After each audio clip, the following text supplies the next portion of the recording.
దినము ఈ టీవీ వర్తమానంలో ఏర్పాటు చేయబడిన దేవుడి వాక్య భాగము మొట్టమొదటి విషయంగా మత్తయి సువార్త 5వ అధ్యాయము మొదటి వచనాల్లో ఉన్న దేవుడి వాక్యాన్ని చదువుకొని ప్రార్థన చేసుకొని ఈ వర్తమానాన్ని మనం ధ్యానం చేసుకుందామండి. మొదటి విషయంగా అదే మూలవాక్యం కూడా మత్తయి సువార్త 5వ అధ్యాయము మొదటి వచనంలో ఉన్న లేఖన భాగాన్ని మనం 3 వచనాల్లో ఉన్న లేఖన భాగాలు చదువుకుందాం. 3వ వచనంలో ఉన్న లేఖన భాగంలో ఈ రీతిగా రాయబడింది. మత్తయి సువార్త 5వ అధ్యాయము 3వ వచనంలో, ఆత్మ విషయమై దీనులైన వారు ధన్యులు, పరలోక రాజ్యము వారిది. ప్రార్థన చేసుకున్నామండి. పరిశుద్ధుడైన ప్రభువా, యేసయ్య వందనాలు తండ్రి. ఈ టీవీ వర్తమానం ద్వారా మా తండ్రి వాక్యం వింటున్నటువంటి మా శ్రోతలు సంఘస్థులను మీరు మా ప్రభువా ఆత్మీయంగా బలపరచండి, ప్రోత్సహించండి. మా తండ్రి ఈ 2వ వారము ధన్యతల గురించి మా తండ్రి ధ్యానం చేసుకుంటుండగా 2వ భాగంలో ఎట్లు ధన్యులగుదురు అని ప్రభా ఈ అంశం మీద మేము ధ్యానం చేస్తున్నాం. ఏ విధమైనటువంటి ఆత్మీయ జీవితం మేము కలిగి ఉంటే మేము ధన్యులం అవుతామో మా తండ్రి మీరు మా ప్రభా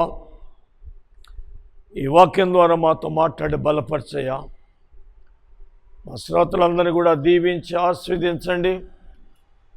వింటున్నటువంటి నాయన క్రీస్తు ప్రశాంత ప్రార్థన మందిరం సంఘస్థులను దీవించి ఆశీర్వదించయ్యా. మా సంఘంలో మా ప్రభువా చదువుకుంటున్న బిడ్డలను చదువులో దీవించండి. నిరుద్యోగాలకు ఉద్యోగాలు ఎండి నాయన, వ్యాపారస్తులు, వ్యవసాయం చేసేవాళ్ళను, చేతి పని చేసేవాళ్ళను, వ్యవసాయం కలిగి ఉంటే ఆ వృత్తిలో దీవించయ్యా. మా తండ్రి టీవీ వర్తమానాలు వింటున్నటువంటి మా శ్రోతల కుటుంబాల్లో కూడా ఇటు కృప అనుగ్రహించమని ప్రార్థిస్తున్నాం తండ్రి.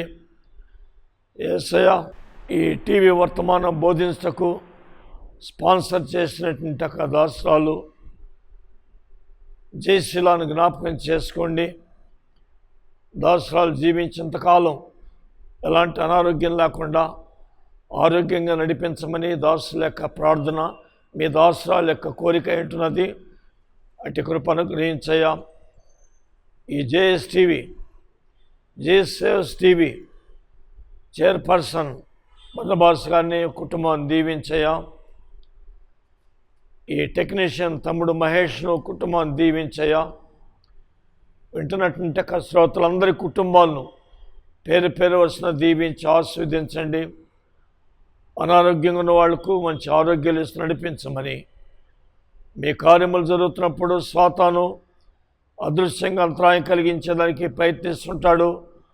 సాతాను క్రియలను సర్వశక్తి కలిగినటువంటి నజరేయుడైన యేసు నామములో గద్దిస్తుండగా బంధించి మీరే మహిమ పొందమని యేసు నామమున వేడుకుంటున్నాం తండ్రి, ఆమేన్. టీవీ వాక్యం వింటున్నటువంటి శ్రోతలారా, సంఘ సభ్యులారా, మీరందరూ బాగున్నారు కదండి. మీ అందరి కొరకు నేను రోజు ప్రార్థన చేస్తున్నాను. నా కొరకు, మా గ్రామ పరిచర్య కొరకు, సంఘ పరిచర్య కొరకు, ఈ టీవీ పరిచర్య కొరకు మీరు ప్రార్థన చేయవలసిందిగా మనవి చేస్తున్నాను. అది అందరికి కూడా ప్రభు నామమున వందనాలు చెల్లిస్తున్నాం. మరి పిల్లరా, పోయిన వారం కూడా మనము చదువుకున్నటువంటి లేఖన భాగంలో మూలవాక్యంగా చదువుకున్న లేఖన భాగంలో ఆత్మ విషయమై దీనులైన వారు ధన్యులు అనేది మన యొక్క అంశం. ఎట్లు ధన్యులగుదురు అనే పోయిన వారం మనం ధ్యానించుకున్నాం. ఈ 2వ భాగంగా ఈ వారము ఎట్లు ధన్యులగుదురు, లోకంలో ఉండేటువంటి మానవులు ఎట్లు ధన్యులవుతారు అనేటువంటి విషయాన్ని గురించి వాక్యోపదేశం చేసుకుంటున్నప్పుడు దేవుడి లోకానికి నరావతారుడుగా అవతరించి సంచరిస్తున్నటువంటి ఒక దినాలలో ఒక కొండ మీద ఎక్కి కూర్చొని ఏమండి ఈ మత్తయి సువార్త 5వ అధ్యాయంలో మొట్టమొదటిగా ఆ మాట రాసింది. ఆయన జన సమూహములను చూచి కొండ ఎక్కి కూర్చుండి ఆయన ఇలా శిష్యుల వద్దకు వచ్చి ఆయన నోరు తెరిచి ఇలాగూ బోధించను అనేటువంటి ఒక మాటతో ఈ మొదటి విషయాన్ని గురించి ధ్యానించుకుంటున్నాం. ఈ లేఖన భాగము 3వ వచనంలో ఆత్మ విషయమై దీనులైన వారు ధన్యులు, పరలోక రాజ్యము వారిది.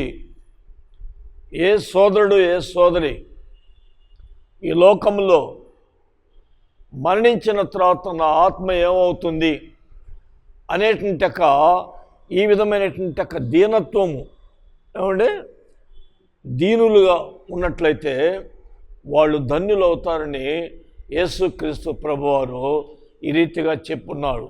దేవుడికి స్తోత్రం కలుగునుగాక. ప్రేమేన దేవుడు వాక్యం వింటున్నటువంటి శ్రోతలారా, ఆత్మలను గూర్చినటువంటి విషయము ఉపోద్ఘాతంగా నేను ఒక 4 ఆత్మల గురించి చెప్తాను.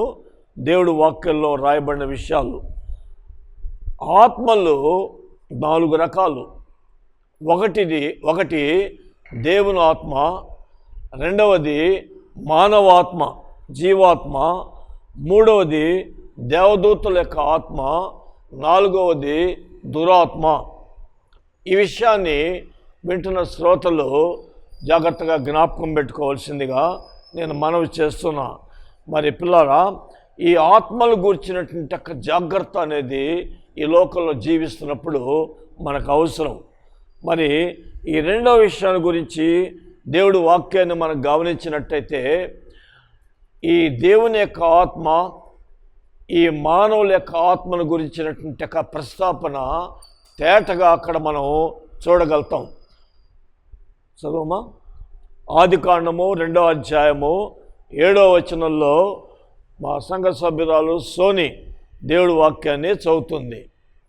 ఆదికాండము 2వ అధ్యాయము 7వ వచనంలో ఉన్న లేఖన భాగంలో ఈ రీతిగా రాయబడింది. దేవుడి స్తోత్రం. మరి పిల్లరా, దేవుడు నేల మట్టితో మొట్టమొదటిగా నరుని సృష్టించినట్లుగా ఈ దేవుడి యొక్క వాక్యంలో మనం ఈ ఆధారం అనేటువంటిది గమనిస్తున్నాం. ఈ ఆధారం ప్రకారంగా మానవుడు ఏ రీతిగా సృష్టింపబడ్డాడు అనేది తేటగా మనకు అర్థం అవుతుంది. కొంతమంది కొన్ని ప్రాంతాల్లో కొన్ని గ్రంథాల్లో మనిషి తొడలోంచి పుట్టాడని ఒక ఆయన అంటే, మరి భుజం మించి పుట్టాడని ఒక ఆయన, మోకాళ్ళలోంచి పుట్టాడని చెప్పని తలకాయ లేనటువంటి ఒక వ్యక్తి ఈ విధంగా చెప్తున్నాడు. కానీ దేవుడు వాక్యంలో రాయబడిన మాటలు, భూమి ఆకాశం గతించిన మాటలు గతించవు. ఈ పరిశుద్ధ గ్రంథంలో ఉండే దేవుడి వాక్యంలో మనం గమనిస్తే దేవుడు మట్టితో మానవుని సృష్టించి ఏమండి నాసికా రంధ్రంలో నుంచి జీవవాయువు ఊదాట. పోనీ ఆ ఊదినప్పుడు ఈ మట్టి ఏమైందంటే ఆయన యొక్క ఆత్మ ఊదినందువల్ల, దేవుని యొక్క ఆత్మ ఊదినప్పుడు ఈ మట్టి ఘట్టము జీవాత్మగా మారాడు అనే విషయాన్ని ఈ లేఖన భాగంలో మనం చూస్తున్నాం. నాసికారంధ్రంలో జీవవాయువును ఊదగా నరుడు జీవించే ఆత్మ అయినాడు. అది ప్రారంభం. మానవుడు ఎట్లా సృష్టింపబడ్డాడు, దేవుడు మానవుడిని ఎట్లా సృష్టించాడంటే తేటగా మనకి ఇక్కడ ఈ విషయాలు అర్థమవుతున్నాయి. అందుచేత ఈ మట్టి నుంచి తీయబడినటువంటి మానవుడు ఏమంటే ఈ లోకంలో జీవిస్తున్నప్పుడు ఎంత స్నానం చేసినప్పటికీ మరుసటి రోజు తప్పకుండా మట్టి ఉంటుంది. ఎందుకంటే మట్టి నుంచి తీయబడ్డాడు. నువ్వు ఎంతలో సోపులు వేయి, ఎంతలో స్ప్రేలు కొట్టినప్పటికీ మరుసటి రోజు నుంచి మళ్ళీ మట్టి. గీకితే మట్టి వస్తుంది. ఎందుకనంటే మట్టిలోంచి తీయబడ్డాడు. ఇది దేవుని యొక్క ఆత్మ జీవన వాయువు ఊదినప్పుడు ఆయన నాసికారంధ్రంలో నుంచి నరుడు జీవించే ఆత్మ అయినాడు. ఇప్పుడు రెండు ఆత్మల గురించి మనకి ఇక్కడ అర్థమవుతుంది. దేవుని ఆత్మ ఏమంటే, రెండవది జీవాత్మ. యోబు అనేటువంటి దైవజనుడు ద్వారా ఈ ఆత్మల గురించినటువంటి ప్రస్తాపన గురించి వాక్యాన్ని ధ్యానం చేస్తున్నప్పుడు మనం గమనించినట్లయితే 3వ విషయంలో యోబు గ్రంథం 33వ అధ్యాయము 4వ వచనంలో ఉన్న లేఖన భాగంలో రాయబడిన మాటను మనం ధ్యానం చేసుకుందాం. ఇంకోసారి చదువుతాను. యోబు గ్రంథము 33వ అధ్యాయము 4వ వచనం. దేవుని ఆత్మ నన్ను సృజించెను, సర్వశక్తిని యొక్క శ్వాసము నాకు జీవమిచ్చెను. దేవుడికి స్తోత్రం కలుగును గాక.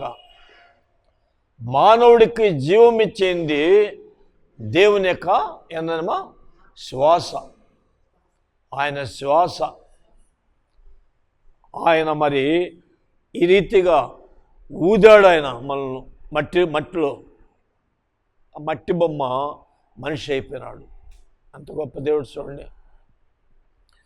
ఈ రీతిగా ఇదే మాట ఆదికాండంలో ఉన్నటువంటి లేఖన భాగంలో 2వ అధ్యాయం 7వ వచనంలో రాయబడిన మాటను దైవజనుడైనటువంటి యోబు ద్వారా కూడా పరిశుద్ధాత్మ దేవుడు ప్రేరేపించి వ్రాసినటువంటి మాట యోబు గ్రంథం 33వ అధ్యాయం 4వ వచనంలో మనం చదువుకున్నప్పుడు, దేవుని ఆత్మ నన్ను సృజించెను.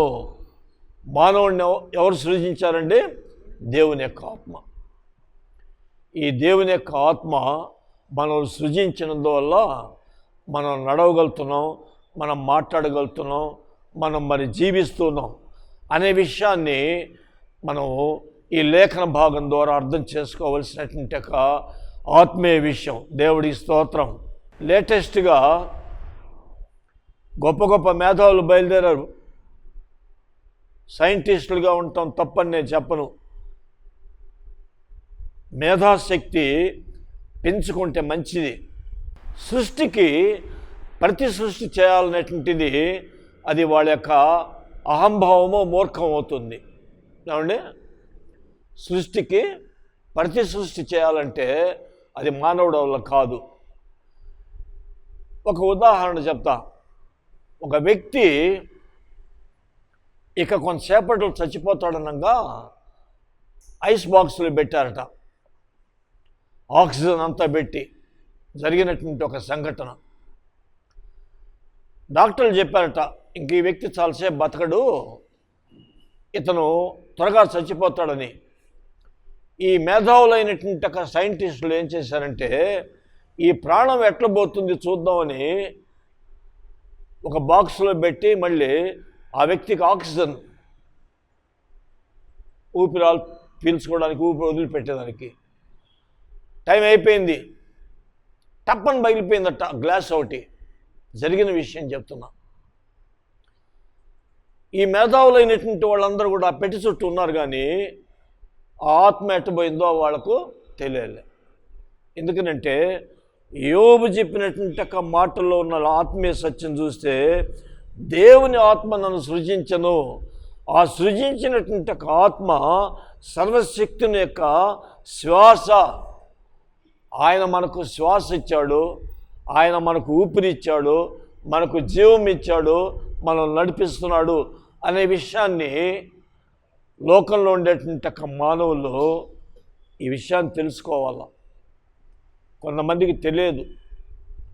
ఎవరికి తెలియదంటే, ఈ పరిశుద్ధ గ్రంథమైన దేవుడి యొక్క వాక్యమైన బైబిల్ గ్రంథాన్ని చదవని వాళ్లకు, వాళ్ళు ఎంఏ పిహెచ్డి చేసినప్పటికీ, పెద్ద పెద్ద రీసెర్చ్లు చేసినప్పటికీ, వాళ్ళు ఒకవేళ అమెరికా దేశంలో రకరకాలైనటువంటి ఒక ప్రయోగాలు చేసినప్పటికీ వాళ్ళకి ఇది అంతుబట్టినటువంటి ఒక సత్యం.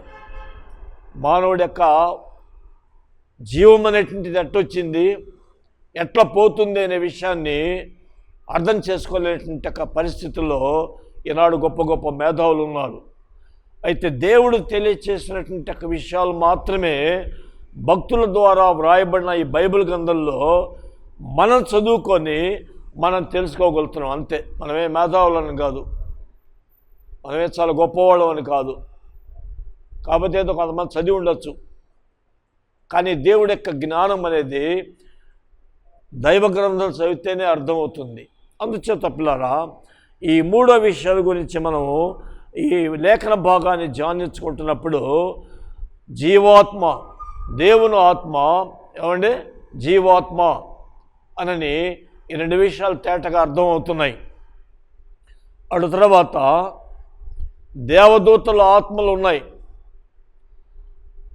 దేవుని యొద్ద నుంచి వర్తమానం తీసుకొని వచ్చేవాళ్ళు గాబ్రియేలు దూత, మిఖాయేలు, ఇటువంటి దూతలు దేవుని యొద్ద నుంచి, ముఖ్యంగా గాబ్రియేలు దూత భక్తులకు వర్తమానాలు తీసుకొచ్చి చెప్పేటువంటి ఆత్మలు దేవుని యొక్క ఆత్మలు. అటు తర్వాత దురాత్మల గురించినటువంటి ప్రస్తాపన ఇప్పుడు వద్దు, కానీ కాకపోతే 4 ఆత్మల గురించి నేను ఉపోద్ఘాతంలో చెప్పాను. అందుచేత 4వ ఆత్మ ఏంటంటే దురాత్మ అనే విషయాన్ని ఈ దేవుడి యొక్క వాక్యం వింటున్నటువంటి ప్రియులు తెలుసుకోండి. చివరిగా 4వ విషయాల గురించి దేవుడి యొక్క వాక్యంలో మనం గమనించినట్టయితే పిల్లారా, ఈ రీతిగా రాయబడింది. ప్రసంగి గ్రంథము 12వ అధ్యాయము 7వ వచనంలో రాయబడిన దేవుడి యొక్క మాటను మనం గమనించినట్లయితే ఈ రీతిగా దైవజనుడైనటువంటి సొలొమోను ద్వారా ఈ ప్రసంగి అనేటువంటి గ్రంథము రాయబడిందనే విషయాన్ని మనం తెలుసుకోవాల్సినటువంటి విషయము. 12వ అధ్యాయం 7వ వచనంలో రాయబడిన మాట ఈ రీతిగా ఉంది. మన్నైనది వెనుకట వలనే మరలా భూమికి చేరును. ఆత్మ తాను దయచేసిన దేవుని యొద్దకు మరలా పోవును. దేవుడికి స్తోత్రం కలుగును గాక. ఇది ఆధ్యాత్మిక సత్యం. మొట్టమొదటి విషయం మనం ధ్యానించుకున్నప్పుడు పిల్లరా, మత్తయి సువార్త 5వ అధ్యాయం 3వ వచనంలో ఆత్మ విషయమై దీనులైన వారు ధన్యులు, పరలోక రాజ్యము వారిది అని యేసుక్రీస్తు ప్రభువారు కొండ మీద ప్రసంగాలు అంటారు. The sermon of mountain. ఇది చదివి గాంధీ మహాత్ముడు వైలెన్స్, నాన్ వైలెన్స్ అనేది తెలుసుకున్నాడని నేను ఒక పుస్తకంలో చదివా. హింస, అహింస అనేటువంటిది దీని ద్వారా తెలుసుకున్నాడని ఒక గొప్ప జ్ఞాని రాసినటువంటి ఒక పుస్తకం నేను చదివా. అందుచేత ఈ 4వ విషయాల గురించి దైవజనుడైనటువంటి సొలొమోను ద్వారా దేవుడు తెలియచేసిన విషయాన్ని మరి ధ్యానించుకుంటున్నప్పుడు మన్నైనది వెనుకట వల్లనే మరలా భూమికి చేరును. ఏమండి, మానవుడు ఎక్కడి నుంచి వచ్చాడు? ఆదికాండం 2వ అధ్యాయం 7వ వచనంలో మట్టి నుంచి తీయబడ్డాడు. నాసికారంధ్రంలో నుంచి జీవవాయువు ఊదిన కారణం చేత ఆ జీవాత్మ అనగా పరమాత్మ, పరిశుద్ధాత్మ, ఆ దేవుని యొక్క ఆత్మ ఆ మట్టి గట్టల్లో అంతా చేశాడు ఆయన. కళ్ళు, ముక్కు అంతా, ముక్కులోంచి నాసికారంధ్రంలో నుంచి అని ఊదాడట ఆయన. అప్పుడు ఈయన లేచి కూర్చున్నాడు. మొట్టమొదట వ్యక్తి పేరు ఏంటంటే ఆదాము. బైబిల్లో చదివిన వాళ్ళకి తెలుసు ఇది.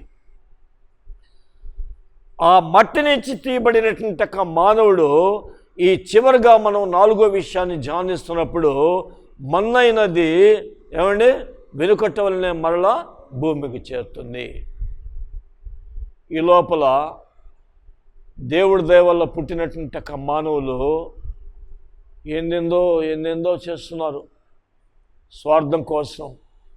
ఏమండి, కొంతమంది కొంపలు ముంచి దుర్మార్గమైనటువంటి ప్రవర్తనతో ఆస్తులు సంపాదించుకొని, అక్రమాలు చేసి, లంచాలు తీసుకొని, మోసాలు చేసి, ఫోర్జరీలు చేసి కొంతమంది తాత్కాలికంగా డబ్బు సంపాదించుకుంటున్నారు కొంతమంది.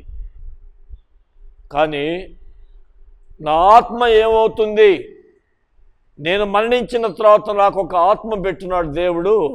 ఈ ఆత్మ ఏమవుతుంది అనేటువంటి ఆత్మీయ సత్యం అనేది కొంతమందికి తెలియదు. ఇష్టానుసారంగా వెర్రవీగుతున్నారు. నాకన్నా మనగాళ్ళు లేడంటాడు ఒక ఆయన. నాకన్నా మేధావులు ఎవరు లేరు. ఇటీవల ఈ మధ్య ఒకసారి పేపర్లు చదివా. ప్రపంచంలో richest person in this world, ప్రపంచంలో సంపన్నుడు ఎవరంటే ఎవరో వ్యక్తి చెప్పాడు, పేరు మర్చిపోయినా. అవి నేను జ్ఞాపకం పెట్టుకోను, ఎందుకంటే అంత అవసరం లే అవి. ప్రపంచంలో చాలా గొప్ప సంపన్నుడే. ఎక్కడ సంపాదించాడో తెలియదు, కానీ ఆయన మళ్ళా మట్టి పోవాలన్నా లేదా? ఏమండి, మట్టిలో పోవాలన్నా లేకపోతే ఆయన అట్టే శాశ్వతంగా ఉంటాడా?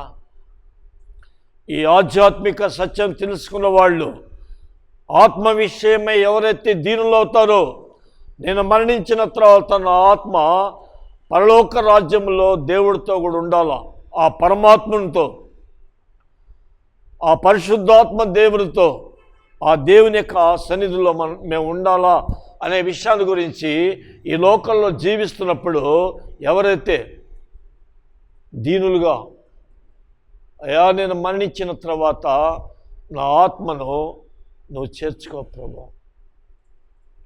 స్టెఫన్ అనేటువంటి ఒక భక్తుడిని రాళ్ళు తీసుకొని కొడుతుంటే ఆయన ఏమన్నాడంటే, అయ్యా నా ఆత్మను నీవు చేర్చుకోమన్నాడు. దేవుడికి స్తోత్రం కలుగునుగాక. ఆ విధమైనటువంటి ఒక దీనత్వం అనేది మనలో ఉందా? ఒకసారి ఈ లేఖన భాగాలు ధ్యానించుకుంటున్నప్పుడు నా మట్టుకు నేను వింటున్నటువంటి ఒక శ్రోతలారా, మీ మట్టుకు మీకు ఉందా? ఒకవేళ లేకపోతే ఈ రాత్రి దేవుడి యొక్క వాక్యం ద్వారా మాట్లాడుతున్నప్పుడు ఈ మట్టికి వెళ్ళిపోతుంది అనే విషయాన్ని తెలుసుకున్నప్పుడు ఈ లోకంలో ఏం ఎత్తుకోబోరు అనే విషయాన్ని తెలుసుకోగలుగుతారు. 2 వైరాగ్యాలు ఉన్నాయట. మేము సమాధుల దగ్గరికి పోయినప్పుడు కొంతమంది ఆత్మీయత లేని వాళ్ళు, కొంతమంది వాళ్ళనే మాటలు వింటుంటా, ఏ రోజుకైనా కూడా నేను ఇక్కడ రావాల్సిందే కదా, దాన్ని శ్మశాన వైరాగ్యం అంటారు. ఏంటంటే శ్మశాన వైరాగ్యం. ఆ మట్టి వేసేసి ఆ గేట్ దాటి వచ్చేసిన తర్వాత మళ్ళీ ఈయన జీవితం, ఈయన అలవాట్లు, ఈయన ప్రవర్తన, ఈయన నడవడిక సారా మామూలుగా ఉంటాయి కొంతమంది జీవితంలో. అయితే పిల్లరా, ఈ మట్టి నుంచి తీయబడిన మనము మరలా మట్టిలో చేరతామని ఆత్మ తాను దయచేసిన దేవుని వద్దకు మరలా పోతుంది అనే విషయాన్ని ఎవరు తెలుసుకోగలుగుతారంటే ఆత్మరక్షణ పొందిన వాళ్ళు మాత్రమే. దేవుడికి స్తోత్రం కలుగునుగాక. ఆత్మరక్షణ పొందినటువంటి వ్యక్తులు ఏనాటికైనా కూడా నేను ఓ రోజు చనిపోతాను, నా పార్థవ దేహాన్ని మట్టిలో పెడతారు, దేవుడు నాకు ఇచ్చినటువంటి ఆత్మ దేవుని దగ్గరికి చేరాలా, ఈ లోపల మారు మనసు పొంది పాప క్షమాపణ పొంది పాప విమోచన పొంది ఆత్మరక్షణ పొంది పరిశుద్ధ జీవితం జీవిస్తూ దేవుడి యొక్క ఆజ్ఞలు పాటిస్తూ నేనే క్షణంలో ఒకవేళ మరణించినప్పటికీ నా ఆత్మ ప్రభు దగ్గరికి వెళ్తుంది అని భయభక్తులు కలిగి జీవిస్తుంటారో వాళ్ళు ఈ లోకంలో పరలోకానికి వాళ్ళు చేరగలుగుతారు. దేవుడికి స్తోత్రం కలుగునుగాక. ఈ రీతినటువంటి ఆత్మీయమైనటువంటి జీవిత విధానము మనం కలిగి ఉండాలని ఆ పరిశుద్ధుడైనటువంటి దేవుడు ఈ లోకానికి నరావతారుడుగా అవతరించినటువంటి దినాలలో ఈ మత్తయి సువార్త 5వ అధ్యాయంలో 9 ధన్యతలు రాసున్నాయి. 9 ధన్యతలు ఎందుకు రాయించాయంటే మత్తయి ద్వారా దేవుడు మనం ధన్యులం కావాలని, మనం మరణించిన తర్వాత మన యొక్క మరణం అనేది దౌర్భాగ్యంగా ఉండి మన ఆత్మ భయంకరమైనటువంటి నిత్య నరకాగ్నిలో పడిపోవటమును దేవుడికి ఇష్టం లేదు. అందుచేత టీవీల ద్వారా, ఆదివారపు ఆరాధనల ద్వారా, ఉజ్జీవ సభల ద్వారా అనేక రీతులుగా మరి దేవుడి యొక్క వాక్యాన్ని దేవుడు ప్రకటిస్తున్నాడు. ప్రియమైనటువంటి యొక్క వాక్యం వింటున్న శ్రోతలారా, ఈ విషయాన్ని జాగ్రత్తగా మరి మనసులో పెట్టుకోండి. ఒక గొప్ప మేధావి ఒక మాట అన్నాడు, ఆత్మీయమైన మేధావి. ఒకరోజు గడిచిందంటే నాకు నేను సమాధి వద్దకు దగ్గరవుతున్నాను అనే విషయాన్ని ఎవరైతే జాగ్రత్తగా జ్ఞాపకం పెట్టుకుంటారో వాళ్ళు మత్తయి సువార్త 5వ అధ్యాయంలో రాయబడిన మాటలు వాళ్ళు కలిగి జీవిస్తారు. నేను సేవలోకి వచ్చిన కొత్తలు మా మాట నాకు మళ్ళీ సంతోషమైంది. నేను కొంతమంది ద్వారా నేర్చుకొని సందర్భం వచ్చినప్పుడు చెప్తూ ఉంటా. ప్రభు నాకు జ్ఞాపకం చేసినప్పుడు దేవుడికి స్తోత్రం కలుగును గాక. అందుచేత పిల్లారా, ఈ ఆధ్యాత్మికమైనటువంటి అనుభవంలో మనం ఉండాలని, ఈ రీతిగా మనం జీవించేటువంటి వారముగా ఒక జాగ్రత్తతో కూడినటువంటి అనుభవం అనేది మనం కలిగి జీవించాలి. లోకంలో జీవించాం, పెరుగుతున్నాం, చదువుకుంటున్నాం. ఏమండి, వయసు వచ్చినప్పుడు వివాహాలు జరుగుతున్నాయి, పిల్లలు పుడుతున్నారు. వాళ్ళ కొరకు మళ్ళీ మరి చదువులు చేపించడం, వాళ్లకు మరి వివాహ సంబంధాలు చూడటం అనేది ఇది మానవ ధర్మమే, ఇది తప్పని నేను చెప్పను. అయితే అదే సమయంలో వెంటనే మన యొక్క ఆత్మీయ జీవితాన్ని కూడా జాగ్రత్తగా మనం పరీక్షించుకుంటూ ముందుకు సాగేటువంటి ఆత్మీయమైనటువంటి అనుభవంలో ఉండాలని ప్రభు పేరట మనవి చేస్తున్నా. దేవుడి కొద్ది మాటలు మన వినికిడిలో మన ఆత్మీయమైన నిమిత్తము ఆస్వాదించునుగాక. ప్రార్థన చేసుకుందామండి. ముగింపు ప్రార్థన చేసుకొని ఆశీర్వాదంతో సెలవు తీసుకుందాం. పరిశుద్ధుడా యేసయ్య, వందనాలు తండ్రి. ఆత్మ విషయమై దీనులైన వారు ధన్యులు, పరలోక రాజ్యము వారిదని మా తండ్రి మీరు సెలవిచ్చిన ప్రకారము మా ఆత్మీయ విషయాల్లో మేము జాగ్రత్త కలిగి జీవించేవారముగా నడిపించండి నాయన. ధనవంతుడు లాజరు యొక్క జీవితాల్లో మేము మేము ధ్యానం చేసుకుంటున్నప్పుడు ఆ ధనవంతుడు లాంటి జీవితాలు మాకు వద్దు ప్రభా. పేద లాజరు రీతిగా జీవితకాలం అంతా ఆత్మీయ జీవితాన్ని కొనసాగించుకొని మరణానంతరము దేవదూతల ద్వారా మరి అబ్రహాం రొమ్మును ఆనుకోవడానికి కొనిపోబడ్డాడు.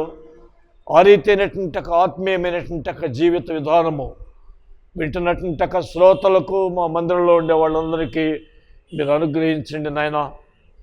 మా తండ్రి, మా ప్రభువా, నా తండ్రి, వింటున్నటువంటి ప్రతి ఒక్కరి హృదయాల్లో ఈ వాక్యాన్ని ఫలింపచేసి నీరు కట్టి ఈ వాక్యానుసారముగా జీవించేటువంటి ఆత్మీయ లోతైన అనుభవంలో జీవించేట్టు నడిపించమని యేసు నామమున వేడుకొంచున్నాం తండ్రి. ఆమేన్. మన పరమ తండ్రి అయిన దేవుని యొక్క ప్రేమయు, మన ప్రభు అయిన యేసు క్రీస్తు యొక్క కృపయు, పరిశుద్ధాత్మ దేవుని యొక్క కృప, కాపుదల, సన్నిధి, భద్రత, ఆశీర్వాదములు ఈ టీవీ ద్వారా వాక్యం వింటున్నటువంటి ప్రతి ఒక్కరూ ఈ యొక్క కృప పొందునుగాక. ఆమేన్. దేవుడు మనందరినీ దీవించి ఆశీర్వదించునుగాక. మరొకసారి అందరికీ వందనాలు.